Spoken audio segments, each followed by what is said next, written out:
सीटों की घोषणा हमने और कर दी। कांग्रेस ने तो 2/3 से ज्यादा सीटों की घोषणा कर दी, पर बीजेपी एक सीट की भी घोषणा नहीं कर पाई।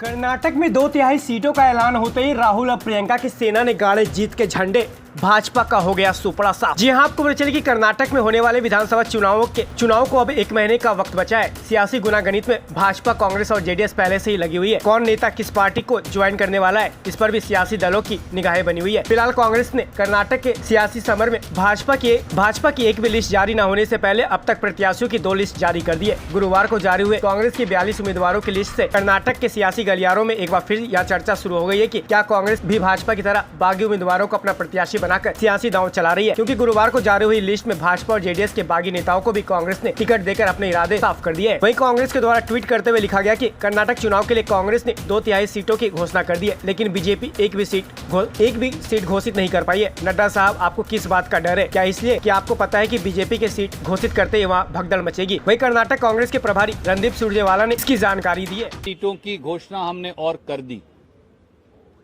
कांग्रेस ने तो 2/3 से ज्यादा सीटों की घोषणा कर दी, पर बीजेपी एक सीट की भी घोषणा नहीं कर पाई।